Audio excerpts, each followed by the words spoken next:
Hey y'all, this is Billy, the Permaculture Pimp Daddy from Perma Pastures Farm. Today, this is a really special day for a couple of reasons. Number one, this marks the first time I've ever done an interview remotely in this medium. And number two is talking to a friend and mentor of mine that I know everybody out there is going to benefit from. Now, me and this guy go back a little ways, but it is because of him that William ended up going to Australia to learn from the great Jeff Lawton. It's because of him that I understand the value of nitrogen fixtures. It's because of him I understand the value of comfrey and how these things work together. So, folks, a lot of what you see me do now has been inspired and taught to me by the guy I'm interviewing today. But he has such a varied and wide background that I am absolutely confident that everybody out there will be able to benefit from his knowledge and expertise and his experience, because he's done it not only all over the planet, but in multiple environments. And we're going to get into that today. So, folks, it is my pleasure to welcome here on the Permaculture Pimpcast my friend and mentor, Eric Cider. Eric, how you doing? I'm good, man. I'm good. How's everything? Everything's good, man. I think I hear your dog in the background instead of mine this time. Yeah, right. How's everything out there? Yeah, good. It's like, what do they say? The only certainties in life are death, taxes, and your dog will bark as soon as you hit record. Exactly. Every single time, man. It's all good. So we'll get right into it. Hey, for those of you out there that are wondering, oh my goodness, where I got a lot of the knowledge I have and taught me the places to look. Well, this is the guy I learned to look at a lot of places from, and also I've been a beneficiary of his knowledge in so many different ways. In fact, the whole family has. And man, I can't wait to get right into it. But right off the bat, let me let all of you know about him and his bona fides. So, Eric, why don't you tell us in the very beginning what got you into permaculture? Can you give us a brief, biography of where you are today or how you got to where you are today? Just kind of tell us your background and how we get there. Sure, I can give you the elevator pitch. Well, where I got today, I mean, I don't know if we can cover that. Well, let's start at the beginning. Let's start at the beginning. Tell me about your beginning of your permaculture journey. So, I mean, it's kind of interesting because before I even learned about permaculture, I was studying wilderness survival with Tom Brown Jr. He's got a school in New Jersey, the Tracker School, and the funny thing is, I was living in New York City, and a friend sent me one of his books, and I read it, and I was like, oh my God, this is like how humans are supposed to be. I got to go study this stuff. So I left New York City. I took a couple classes there, but the problem was, it's essentially like, how do you marry modern life with primitive living? It was like such a contrast. I'm like, okay, this seems perfectly in tune with the environment, but then what do I got to just, cut off everybody I know to live this way? So it wasn't until I was living in Los Angeles and was actually reading the book Natural Capitalism by Paul Hawken and came across the word permaculture. And up until that point, in my typical lazy intellectual method, I wouldn't have looked that word up, but it was such a strange word. And I was like, what the hell is permaculture? So I looked it up, and the definition I found was basically designing natural systems. And coming from a graphic design background, my dad was an engineer, and like me dying to get away from the computer and outside, it seemed like the perfect thing, what I was looking for. So when I started searching for permaculture, found the Greening the Desert video with Jeff Lawton, and I don't know how many thousands of people have come through permaculture, or millions perhaps, through that video. But as soon as I watched it, I was like, this is amazing. I need to take a class. And just happened. It's so funny, like so many of the like kind of, I guess you could say, important or life-changing events in my life, I did like zero thought or research in. Just, it was like, went with total instinct. Like I knew nothing about permaculture, despite growing up with my parents' gardening. I really didn't know anything about growing food, and didn't know much about who was teaching permaculture or any of that. So I found a school in Northern California, and what sold me on it was that they also their some of their teachers were studying with a disciple of Tom Brown Jr. So I was like, at that point, like that was my anchor. I was like, okay, if Tom Brown Jr. is involved, then like it must be good, because that was like what I would consider like the credibility for anything involving earth-based education. So Jeff was teaching the first week, and I went up there, and it was also Penny Livingston Stark and Brock Dolman, two kind of OG American permaculture teachers. But I connected with Jeff's style like straight away, like so many people do. And he mentioned something about an internship program.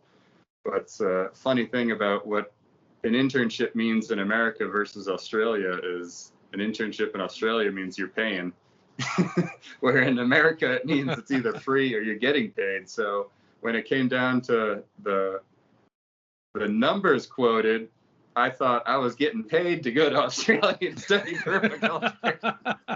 and after a few emails, it was like, no, I have to pay this amount of money. And so I was like, oh, it basically made me pause for a second. And I was like, then I started thinking, what can I sell to get down to Australia? And I was like, well, I got this car I'm not going to need. So that basically, I sold a car. It funded me to go to Australia for 3 months. And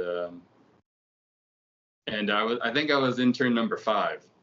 So it Wow. was, like compared to, I mean, the program's gone through so many changes, and now, as William knows, it's only through like volunteer like you basically have to get accepted to go down there. They don't, like they used to, you could just pay a certain amount of money and you'd get like 3 months of an internship program. And there was just too many problems with too many unrealistic expectations. So unsurprisingly, mostly from Americans. How about that? Yeah. So, but when I got there, like Jeff he wasn't there that much at like the first month. He was traveling, working, doing everything, juggling.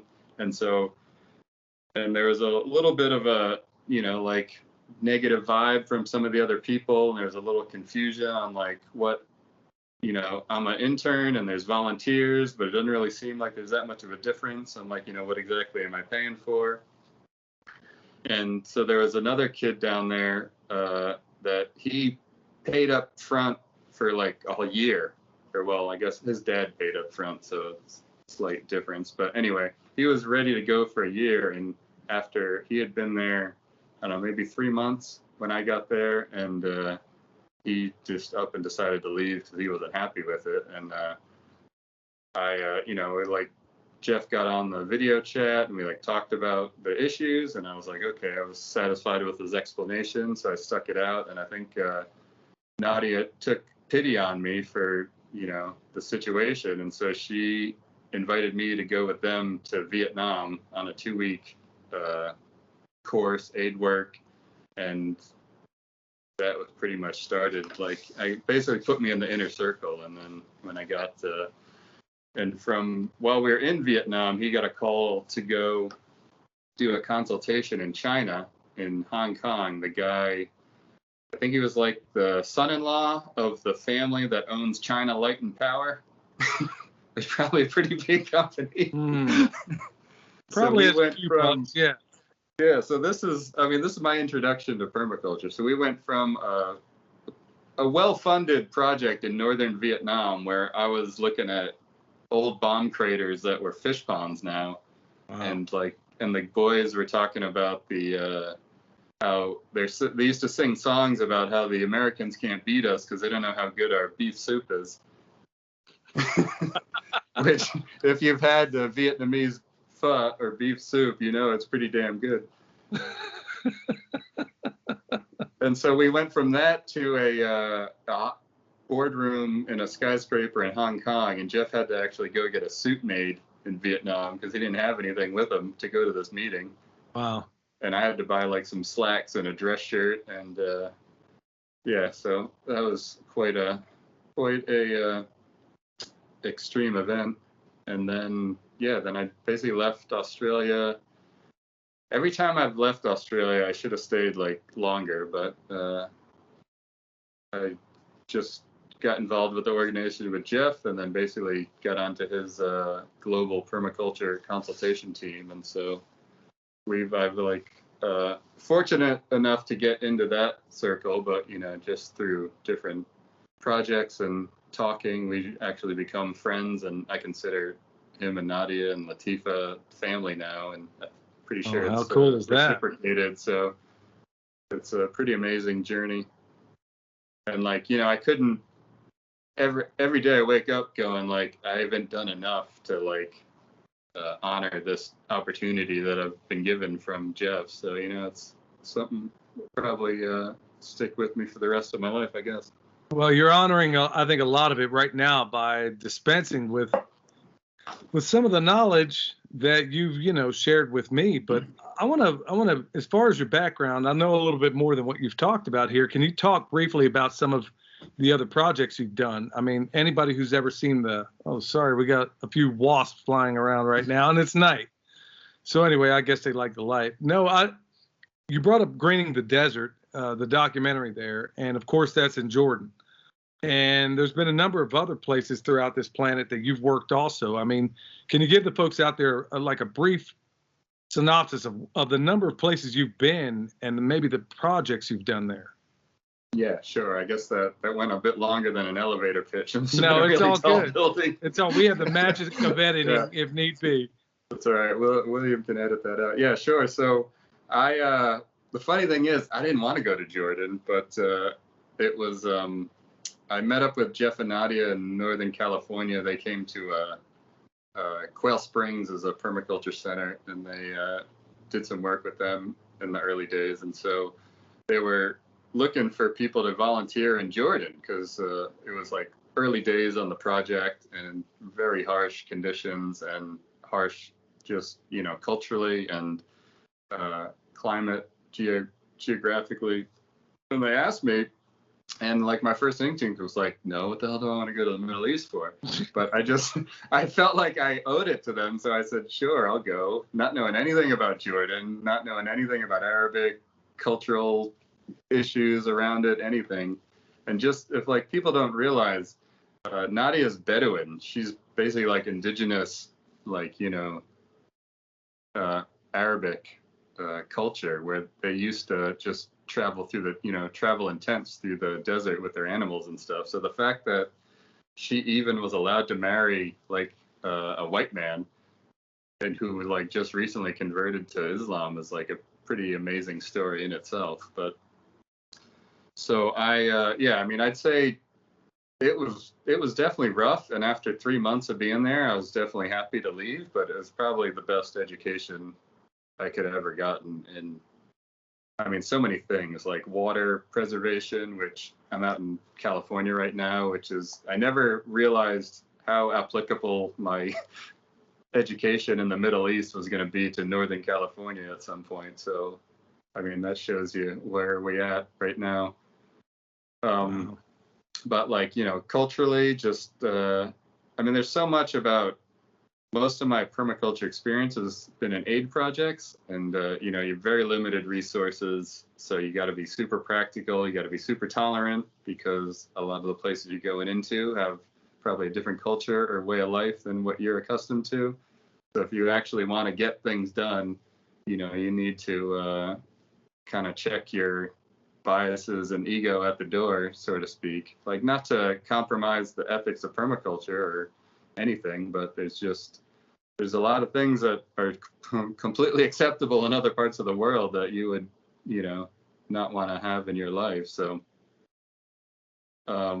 just a quick anecdote, something as simple as we're getting in a car with a group of people. Like, so in Jordan, it was in a, very traditional Muslim village. So like single guys and single girls aren't allowed to sit next to each other.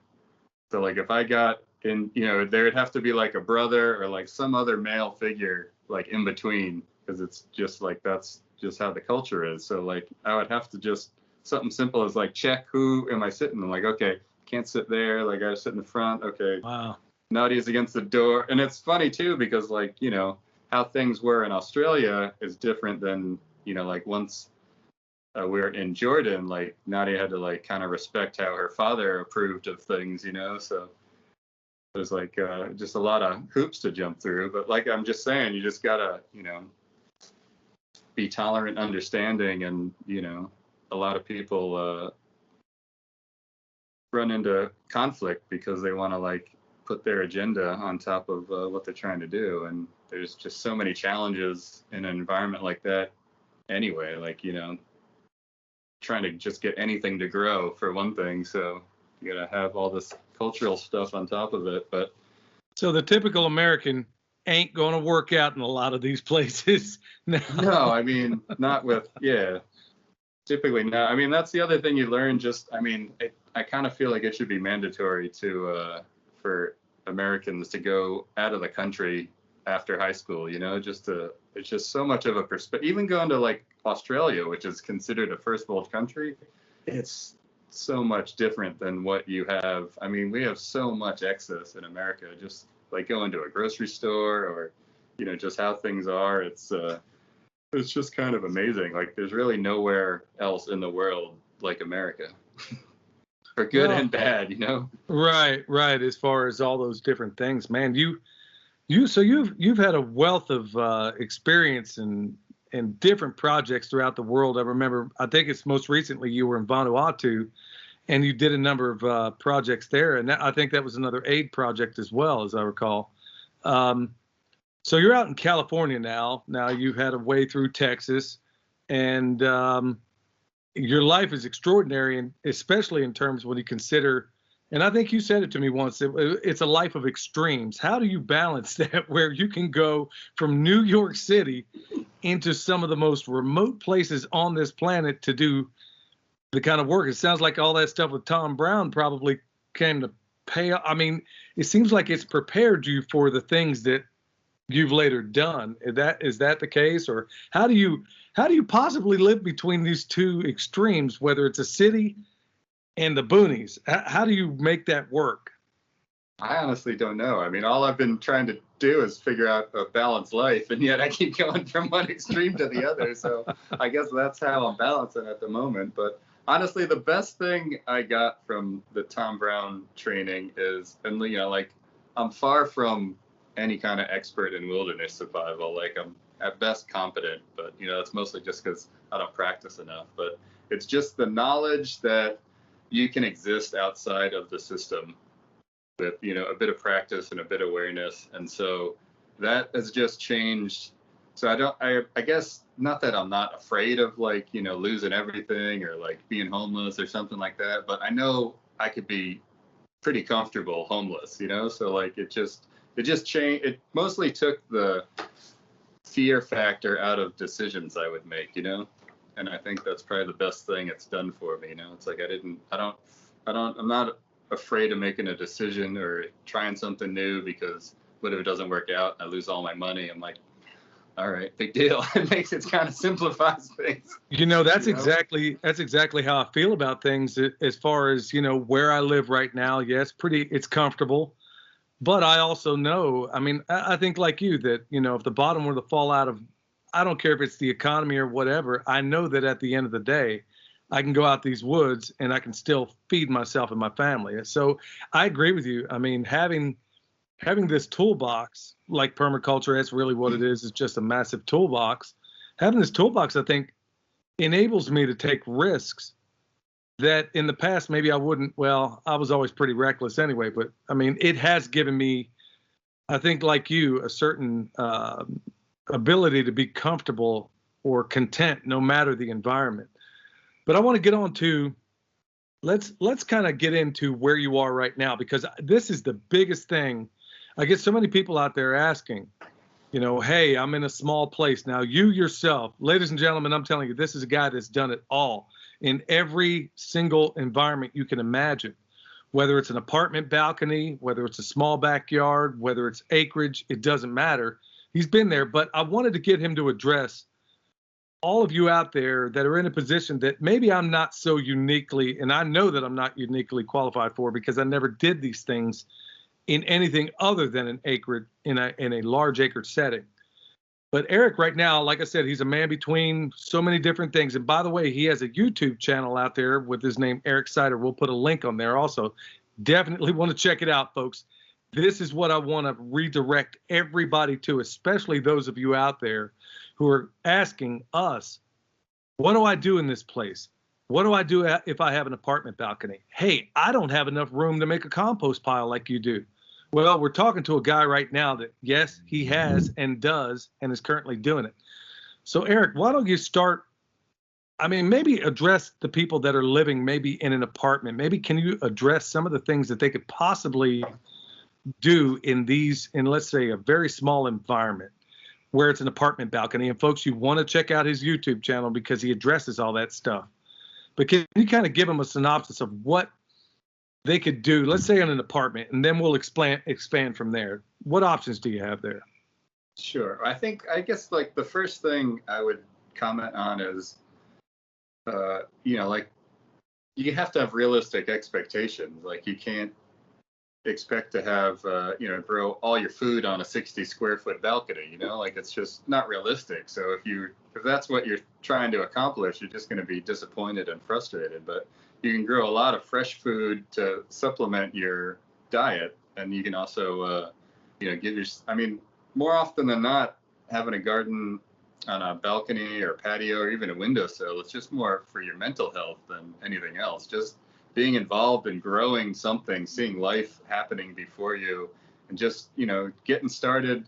I mean, if you've never grown anything before, get a couple plants, put it in your windowsill, you're just going to start the experience of what it takes to grow and care for plants. And then like you're feeling confident, okay, maybe next year you're going to start things from seed, and you realize, wow, I can buy a packet of seeds for $2 and have like 30 to 100 plants depending on the seed, versus paying $2 to $3 a plant, at the nursery. So, the economics of it may come into it. Yeah, it's hard to beat.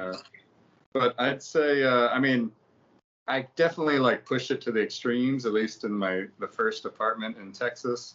And there's a lot of places they're not going to let you get away with what I got away with. Like I had a fish pond at a worm farm. I had like 12 milk crates hanging over the balcony, with like everything from kale, sweet potato, I just kind of tried everything. But it was funny enough, which I didn't expect, but I fell in love with sweet potato living in an apartment, because I realized that one, which is, it's still pretty uncommon for most people to eat sweet potato greens, but like I think they're really tasty. And you get, so while you're growing the potato, you get all the greens. So you get fresh greens and you get a potato at the end of it.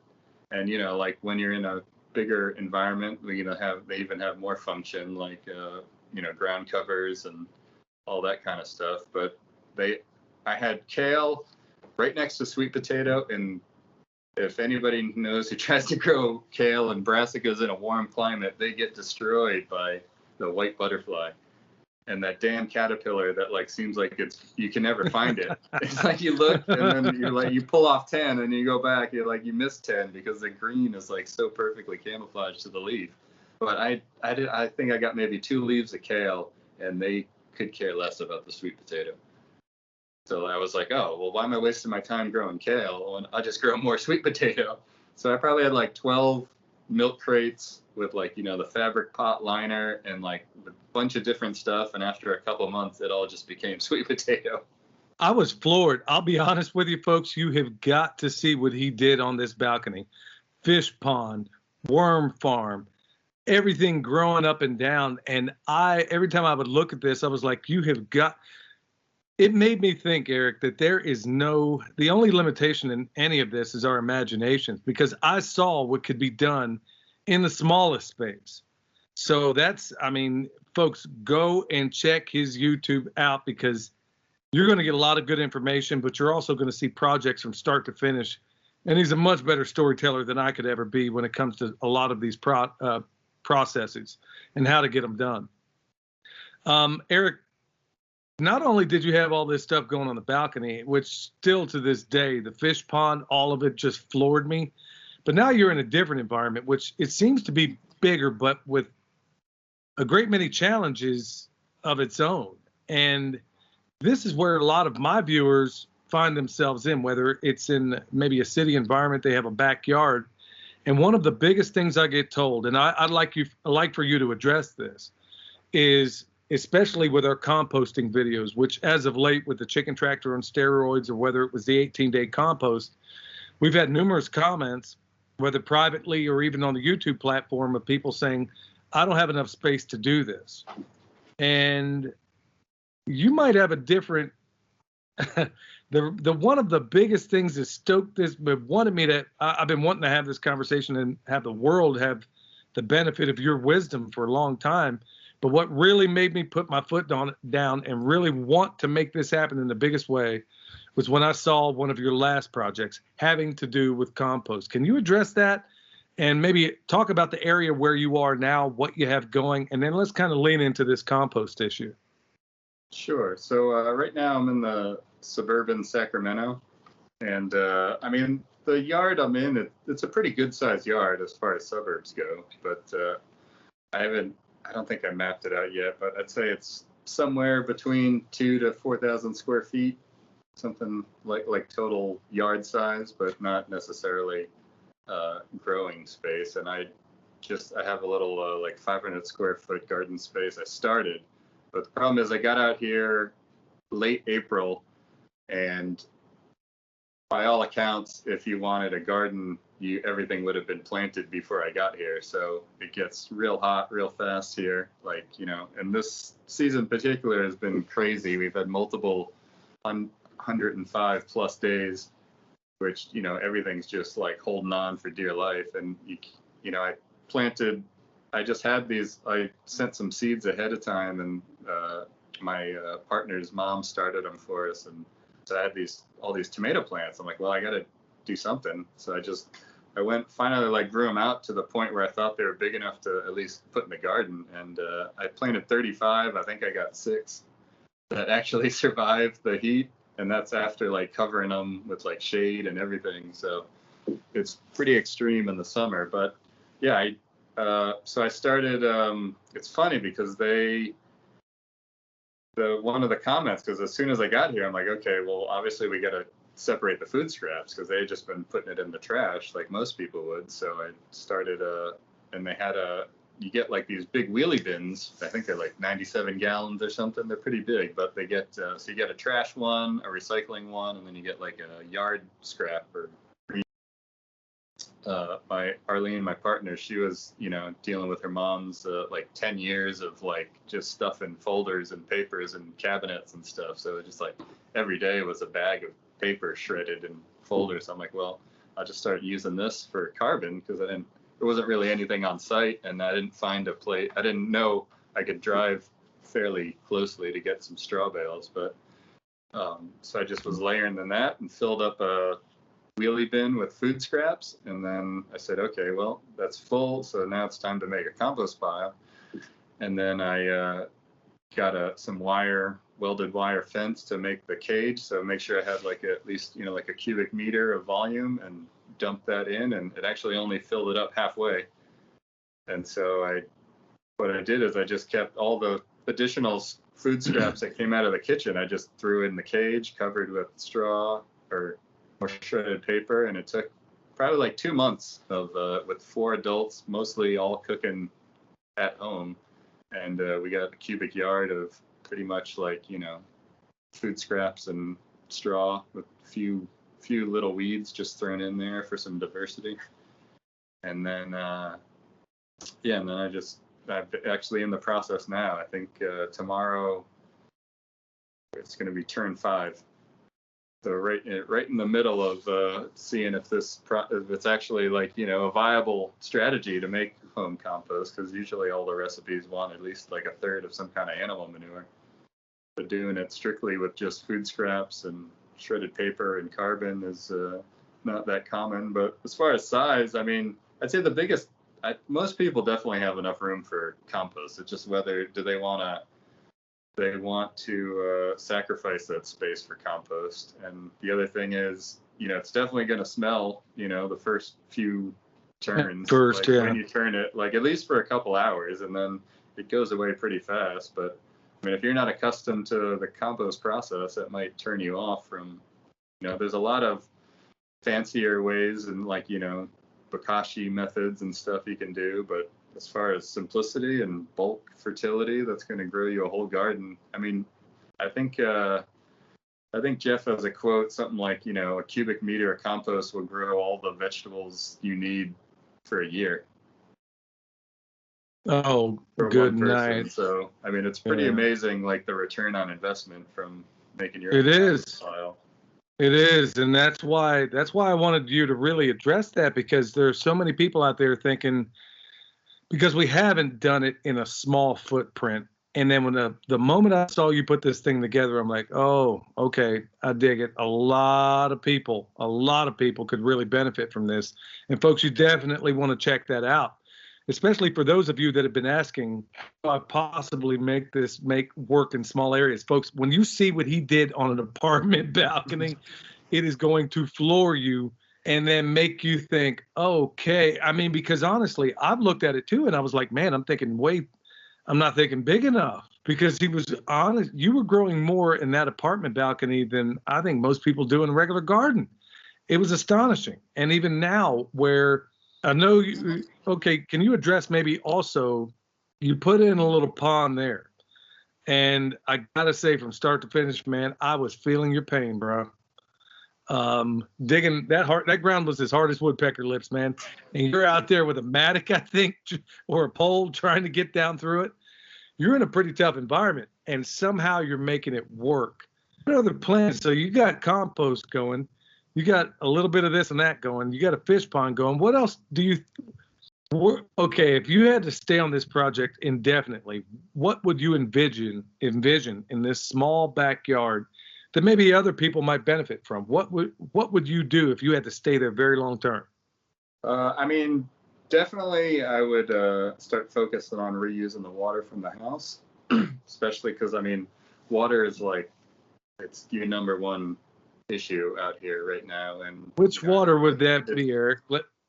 I mean, the gray water, shower water. I mean, like depending on legalities, it varies, but I mean, a lot of places consider the water coming through your sink as black water, that not gray water, but that's another discussion for another time. But the problem is, it's a problem with existing houses is it can be very expensive to reroute all the plumbing in a house to utilize. So you kind of got to get creative, and you also, like, the easiest thing usually is the laundry, because it's got a pipe that just goes into the walls. You can easily pull that out, put that into, like, say a 55-gallon drum, and run like a pump.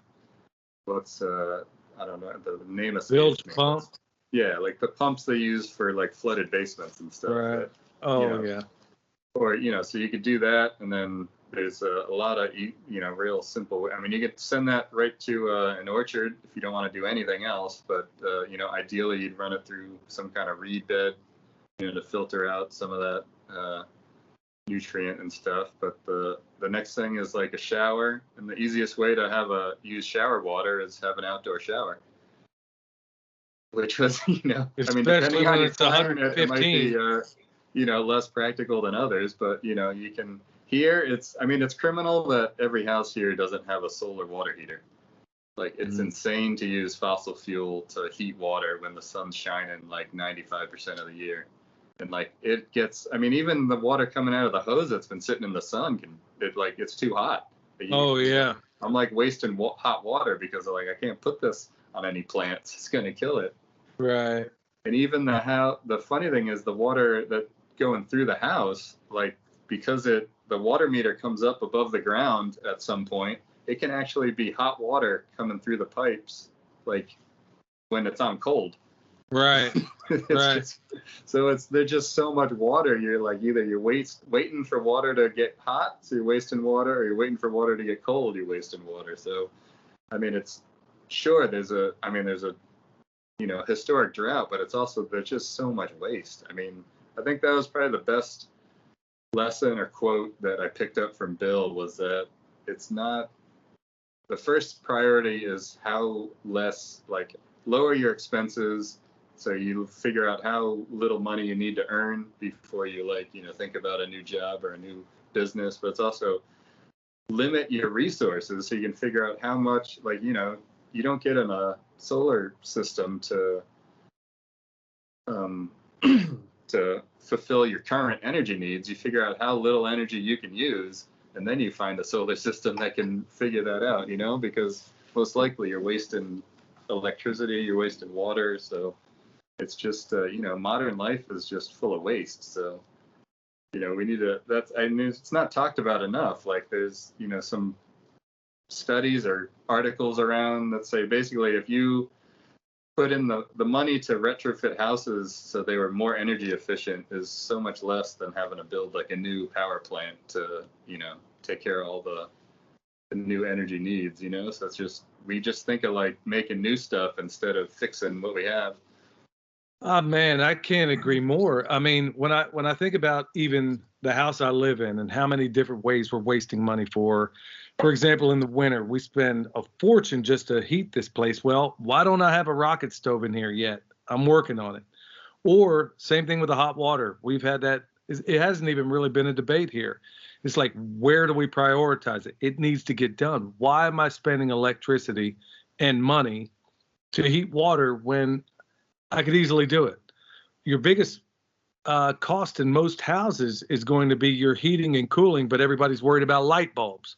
For crying out loud. Right. I mean, if we just structured our houses, it doesn't even have to be an earth ship. It could be something that's passively heated and cooled that can be perfectly comfortable that wouldn't require a dime at all, just by good design, just by good permaculture, And it just seems like it's an awful waste that we just build boxes or compartments, as Michael Reynolds calls it, when all we need is just slight variations in design, as you're describing there, that can make everything so much better. Okay, with that said, Eric, let's move into, I really wanted you to cover that compost thing, and you did, very much so. So, folks, if you don't get anything else out of this, get a couple of things out of it. Number one, you need to go to his YouTube and check it out, because honestly, he's hitting things that are going to be of great value to you in so many different ways. And number two, you got more room than you think you do. If you could just watch his videos on what he did on an apartment balcony and watch what he's doing now, and you are going to be floored. And even now, I sit here and I look at these and I'm like, okay, I got plenty of room out here, but I'm not even utilizing some of the spaces that will work best for me for so many wonderful things. I'm just not, when you have a wider expanse, you become lazy, I think, in terms of your design. And so I'm gonna try to reel myself in to some extent. Eric, I want to kind of hit with you. Just one last comment on the size for the compost pile. Just something I noticed is that I think the area you need for a pool table is probably ideal size for a compost pile.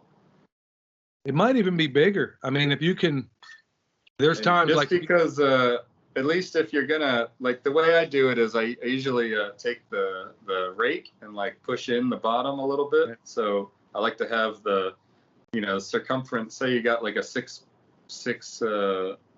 foot diameter circle for your compost pile. Okay, you need a second one where you're gonna turn it to, and then you need about a 3 foot all around that to handle your rake. So just like, I just happen to, there's a pool table here, but nobody uses it. I'm like, wow. It's because, you figure the range of the pool cue is not dissimilar to a rake length.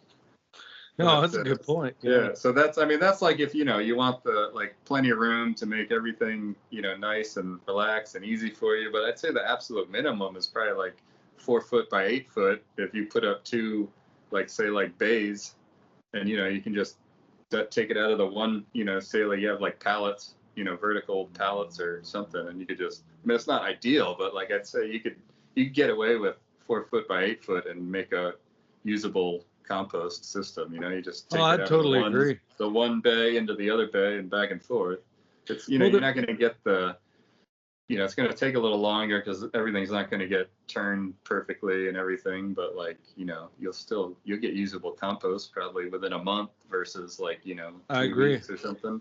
Yeah, we've done it, and in fact, we do it recently. Or there are times, like even with this chicken tractor on steroids system, where we almost flipped a compost on top of its own footprint, just by and sometimes we just have to based on some of the limitations we have in there. And last week was one of those examples where you said the size of a pool table. I thought, man, you could even make it smaller if you needed to. So, folks, there are options out there. I mean, you can make a hot compost pile, and you don't need more room than you think. I mean, you see us slinging it around in bee suits right now, but you don't need anywhere near that much space. So it can be done. Check his channel out and watch how it's being done. Eric, let's hit on a couple of other things here. I wanna use the full extent of your knowledge on so many different things. Now, you're out in California right now. Sorry. No, I mean that more in terms of the drought that you're going through right now. Let's just say it's not looking promising for a long-term strategy. Let's put it Yeah. So if anybody out there, there's so many people out there that are looking for land, and I suspect Eric may be one of them right now.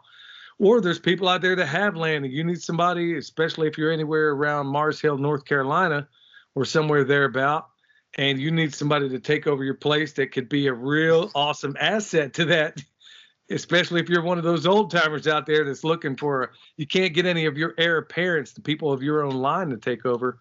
Well, there's people like Eric and a number of others that might be interested in checking that sort of thing out for you.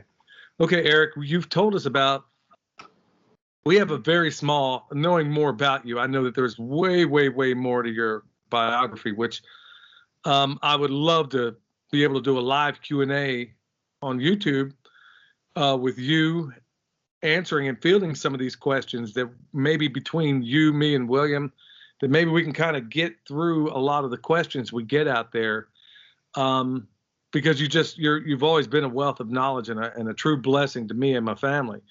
I just want to kind of know where, I was going to ask you something a little bit tougher to answer, like where do you see things going in this country? But no, I want to ask you, where do you want to, what direction would you like to go? Where would you like to see, you're in California right now. Are you looking ahead to any place in particular, or is this where you want to stay, or what's on the agenda, or are you just kind of figuring it out along the way?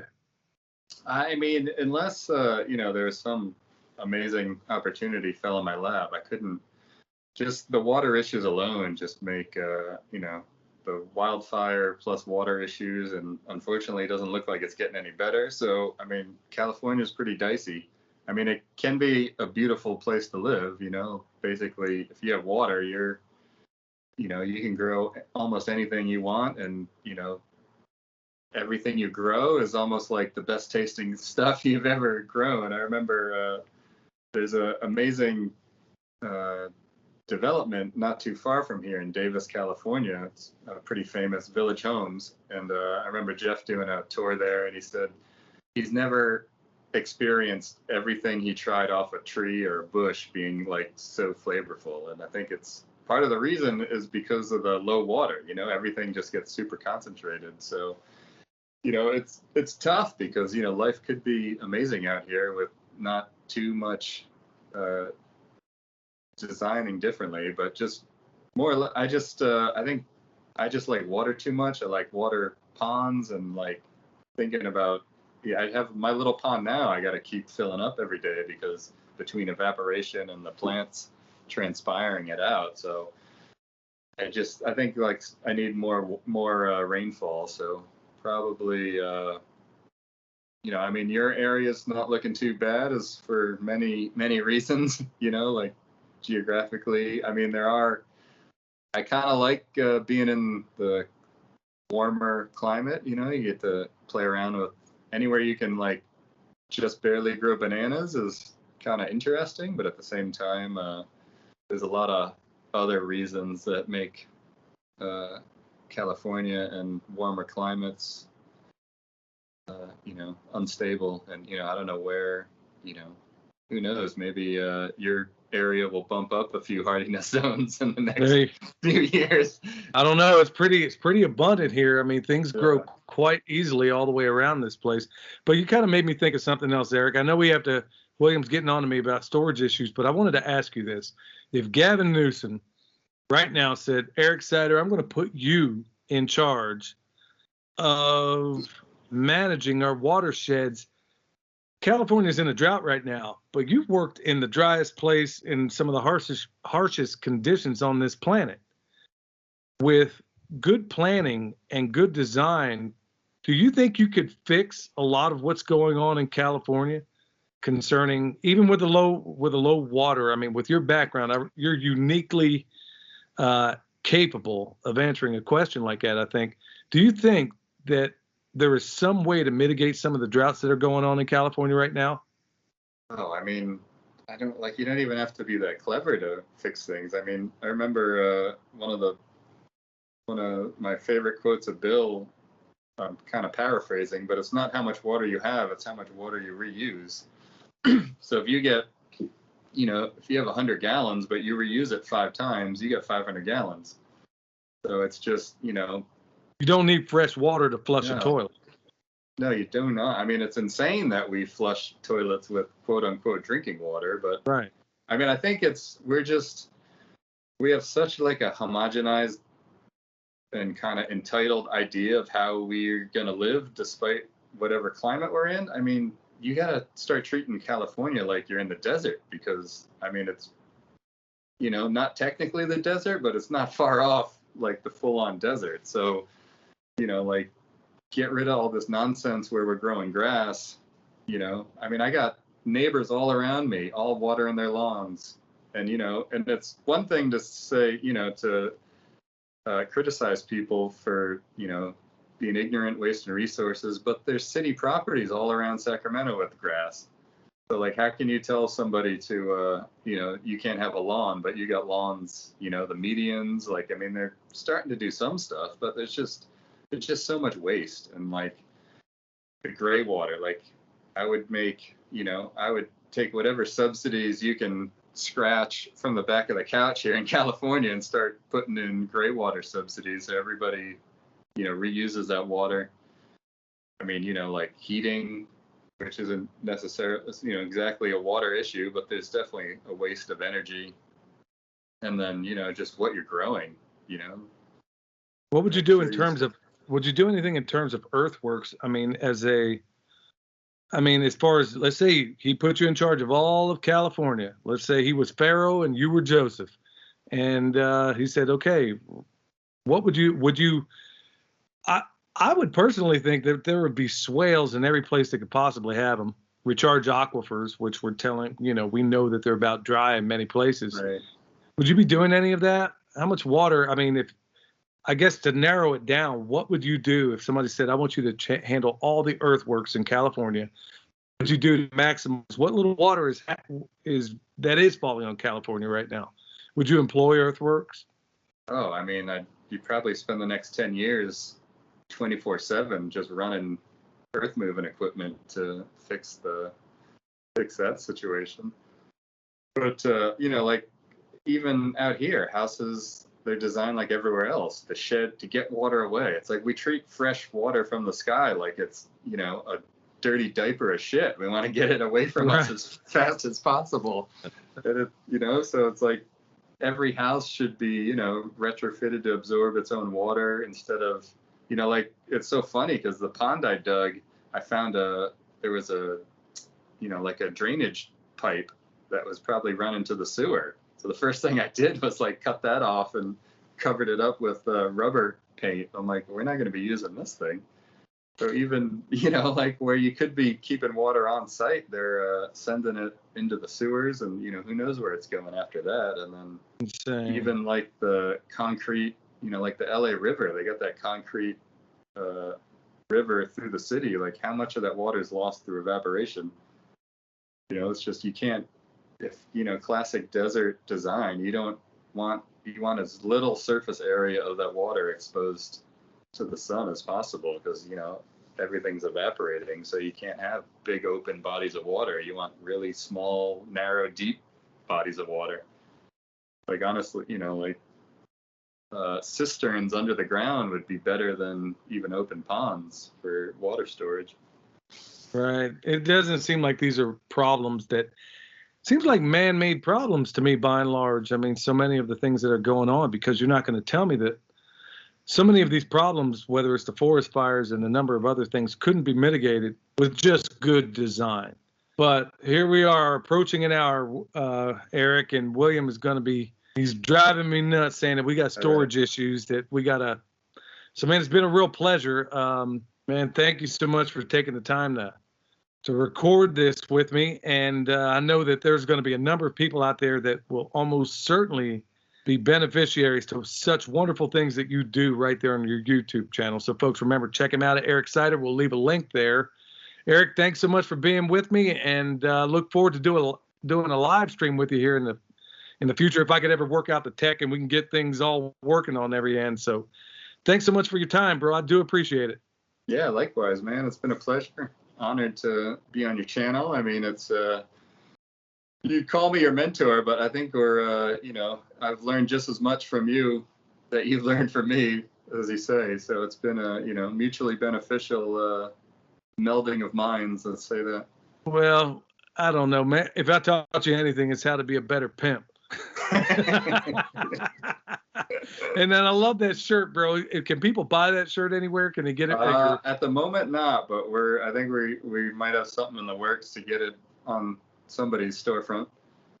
Well, I hope it's on yours, but if you end up throwing it on mine, folks, hey, is that a cool shirt or what? Because that really says it all. And folks, based on the last couple of videos we did, we talked a lot about nitrogen fixtures, many of which are the ones I used that this good man sold to me to be able to put into one of our places in Texas and a number of other places. So I do appreciate it on so many different levels.